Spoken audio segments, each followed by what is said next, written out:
자, 어른 설교 시간입니다. 하나님 아버지와 우리 주 예수 그리스도를 쫓아 은혜와 평강이 오늘 모이신 여러분과 함께 하기를 바랍니다. 아멘. 우리는요, 매주 설교 영상을 녹화하고 그 유튜브에 올리고 있습니다. 그래서 저도 사실은 그렇게 보고 싶지는 않지만 좀 더 제가 이제 성숙한 설교자가 되기 위해서 제 설교 영상을 막 이렇게 다시 돌려보면서 열심히 반성하고 있습니다. 그러다가 제가 이제 하나 발견한 게 있는데, 그거는 제 설교가 조금씩 길어지고 있다는 거예요. 어쩐지 여러분의 표정이 안 좋더라니 제 설교가 막 길어지고 있었습니다. 안 그래도 막 설교 졸린데 길기까지 하니까 여러분 얼마나 고생이 많으십니까? 그래서 오늘부터 제가 설교를 짧게 하려고 했지만 오늘 복음서가 엄청 길어요. 20절이나 됩니다. 그래서 여러분들에게 심심한 위로의 말씀을 전합니다. 그런데 저도 변을 하나 하자면 저도 설교하는 거 그렇게 막 즐거워하지는 않습니다. 특히 설교를 준비하는 건요, 하나도 안 즐거워요. 뭐랄까, 애증까지는 아니더라도 사랑은 하는데 부담이 크다고나 할까? 뭐 그렇습니다. 여러분들이 볼 때 전 설교 준비 막 재밌게 할 것 같죠? 막 설교를 너무 사랑해서 어떻게 하면 여러분들 괴롭게 할까? 졸리게 할까? 막 상관없이 막 여러분들 앞에서 열심히 설교할 것 같죠? 솔직히 말하면요, 저는 설교하는 것보다 설교를 다 하고 난 뒤가 너무 좋습니다. 설교 끝나면요, 예배 끝나면 너무 행복해요. 하지만 참 이 아이러니하죠. 설교를 또 안 하게 되면요, 그것도 뭔가 섭섭합니다. 작년에 이 교회 개척하면서 인테리어 하느라고 몇 달간 설교를 못 했는데 그게 참 마음이 안 편했어요. 마치 해야 할 일을 안 한 느낌, 뭔가 중요한 약속을 했는데 쏙 빼먹은 느낌이었습니다. 요즘 지구 종말에 대한 영화가 많죠. 만일 지구의 종말이 온다면 여러분들은 무엇을 하면서 종말의 시간을 보내실 겁니까? 그리고 저는 뭐 하면서 종말의 시간을 보낼까요? 저는요, 아마도 종말을 맞이하면서 종말에 대한 설교를 준비하고 있을 겁니다. 그러면서 속으로 이런 생각할 거예요. 야, 이건 종말까지도 설교를 준비해야 하는구나. 참 어렵다라는 이런 마음을 가지고 있을 겁니다. 사랑하지만 부담되는 거, 이것이 설교에 대한 제 마음이에요. 그리고 오늘의 복음서를 보면요, 이런 제 감정하고 비슷한 말씀이 나옵니다. 오늘의 복음서는요, 예수님이 70명의 제자들을 각 마을로 파송하는 내용이에요. 예수님은 70명의 제자들에게 2씩 짝을 지어서 각 마을로 다니며 하나님의 나라를 전하라 라고 말씀하십니다. 하나님의 나라를 전하는 거, 이거 제자들이라면 반드시 해야 하는 거예요. 제자들한테 맡겨진 사명입니다. 그리고요, 이 70명의 파송은 예수님의 공생의 거의 마지막 부분이에요. 그러니까 이 70명의 제자들 파송하고 난 뒤에 예수님은요, 곧 예루살렘으로 가서 십자가에 달릴 거고, 그리고 곧 하늘로 승천하실 겁니다. 그래서 예수님은 제자 중에 70명을 선발해서 자신이 하셨던 일, 하나님의 나라를 전하게 하셨던 것입니다. 그런데 이 당연히 해야 할 일, 제자들을 보내는 예수님의 이 마음은요, 그렇게 좋지만은 않으세요. 예수님이 이렇게 말씀하십니다. 갈지어다 내가 너희를 보냄이 어린 양을 이리 가운데로 보냄과 같도다 라고 말해요. 제자들은 하나님의 나라 전해야 합니다. 이거 피할 수 없는 일입니다. 곧 예수님 십자가에 달릴 거고 더 이상 제자들과 함께 계시지 않기 때문이에요. 그래서 예수님은 제자들을 파송하시지만 동시에 걱정하십니다. 앞으로 제자들에게는 험난하고 어려운 길, 수많은 유혹과 핍박이 놓여져 있기 때문에 그래요. 때로는 쫓겨나고요, 예수 믿는다고. 때로는 두들겨 맞기도 하고요. 때로는 목숨을 잃어버릴 수도 있습니다. 그리고 이뿐만이 아니에요. 사람들에게만 핍박당한 것이 아닙니다. 사탄은요, 제자들을 끊임없이 유혹하고 괴롭힐 것이에요. 하나님 믿지 못하게 만들고 제자의 길을 포기하도록 만들 것입니다.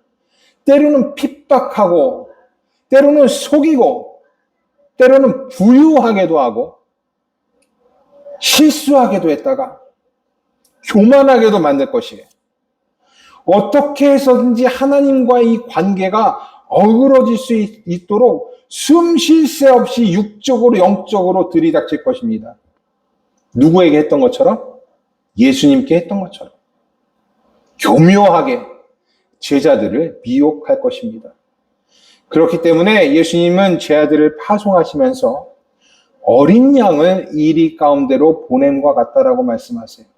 앞으로 제자들이 겪게 될 상황이 결코 쉽지 않기 때문입니다. 참고 인내해야 하는 시간들이 더 많기 때문이에요. 그래서 예수님은 제자들에게 특별한 처방을, 특별한 방식을 보여주시는데 그것이 바로 아무것도 가지지 못하게 하고 파송하는 거예요. 참 신기하죠, 여러분? 제자들이 지금 일이 앞으로 가는 거 아닙니까? 그렇다면 제자들에게 뭔가 좀 일을 대비할 수 있는 대비책을 좀 주고 좀 주머니도 넉넉히 채워주고 사람한테 외면당했을 때를 갖다 생각을 해서 이것저것 뭐 대비시켜 주는 게 그게 제자를 보내는 스승의 마음이 아닌가. 그런데 예수님은요, 반대로 너희 아무것도 가지지 말고 가라라고 말씀하십니다. 왜 그러셨을까요? 왜 예수님은요, 아무것도 들려보내지 않으셨을까? 왜 아무것도 대비시키지 않으셨을까? 그것은 제자들에게 아무것도 없어야만 제자들이 하나님만을 바라볼 수 있기 때문에 그래요.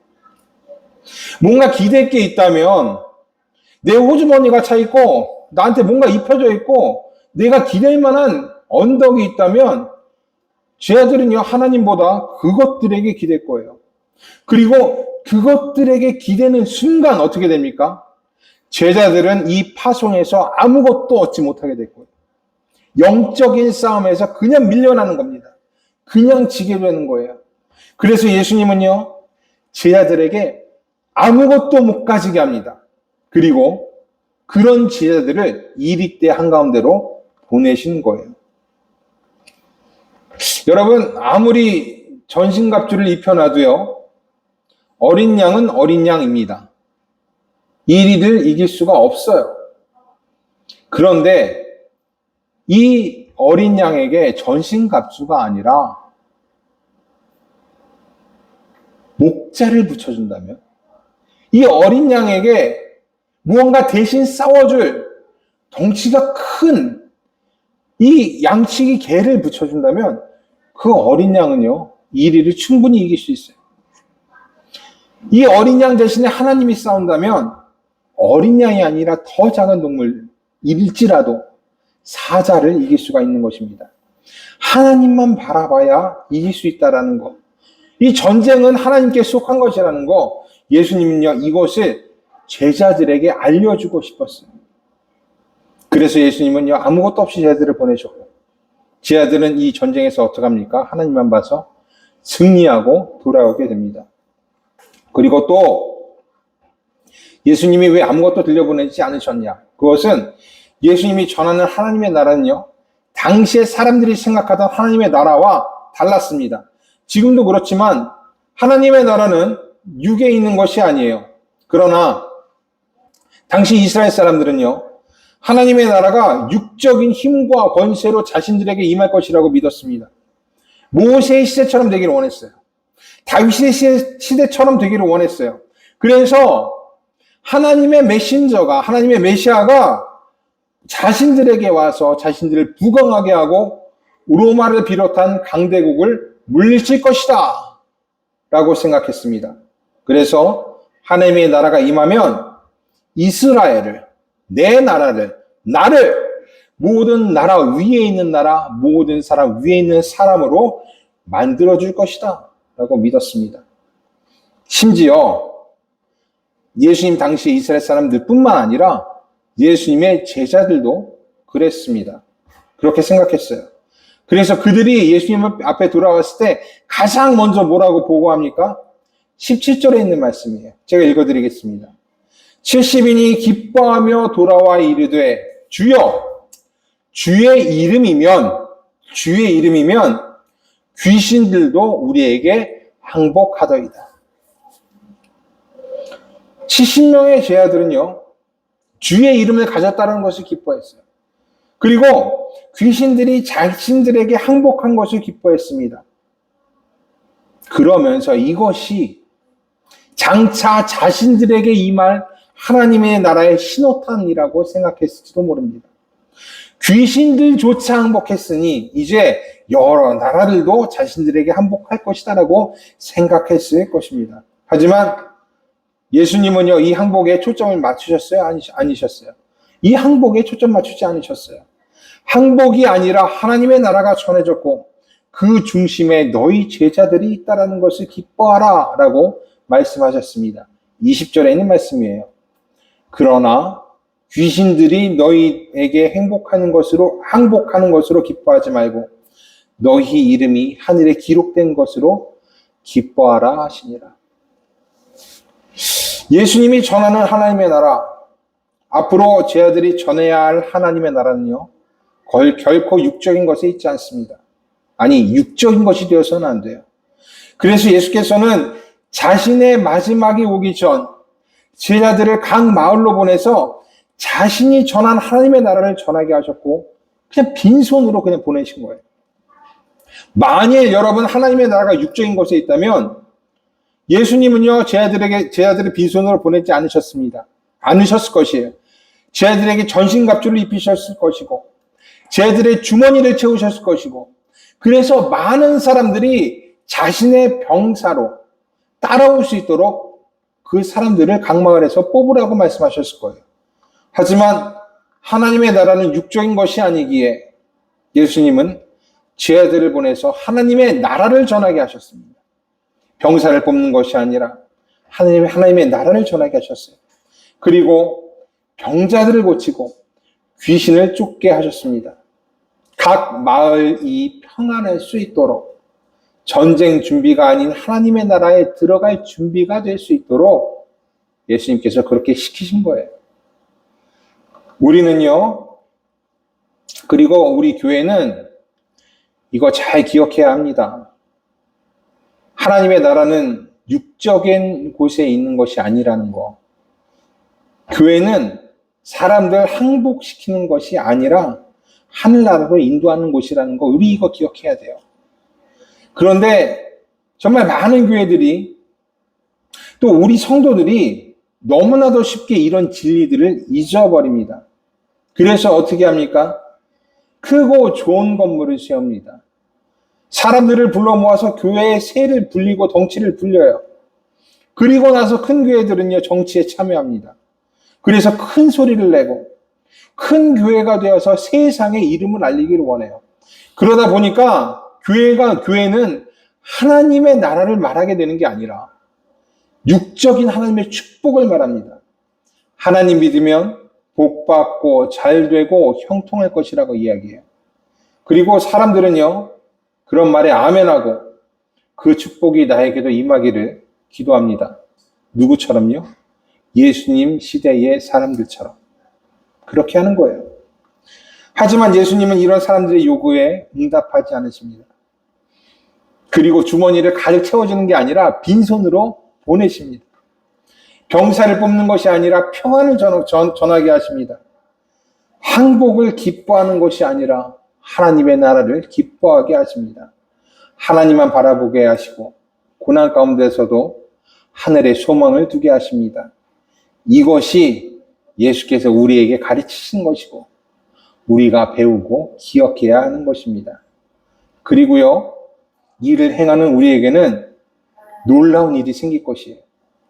우리의 빈손이 우리를 풍요롭게 할 거예요. 가진 자들을 부끄럽게 할 것입니다. 우리의 고난이 하늘의 소망이 될 것이에요. 그리고 우리의 약함이 우리의 강함이 될 것입니다. 어떤 사탄마귀도 우리 넘어뜨리지 못하게 될 거예요. 왜냐하면 하나님이 이런 우리와 함께 계시기 때문에 그렇습니다. 하나님이 우리를 대신해서 싸우기 때문에 그래요. 하나님이 우리를 위해서 덩치 커다란 양치기 개를 보내주시기 때문에 그렇습니다. 그래서 우리의 기쁨은 하늘에 있다 라고 말할 수가 있는 것입니다. 그리고 우리의 기쁨뿐만이 아니죠. 우리들의 이름도 하늘에 기록되어 있습니다. 이를 기억하고 하늘에 소망을 두고 사는 여러분들 위해 하나님의 크신 위로와 은혜가 함께하기를 주님의 이름으로 축복합니다. 아멘. 설교가 끝났습니다. 저는 너무 행복합니다. 모든 지각에 뛰어난 하나님의 평강이 그리스도 예수 안에서 여러분의 생각과 마음을 지키시길 바랍니다. 아멘. 기도하겠습니다.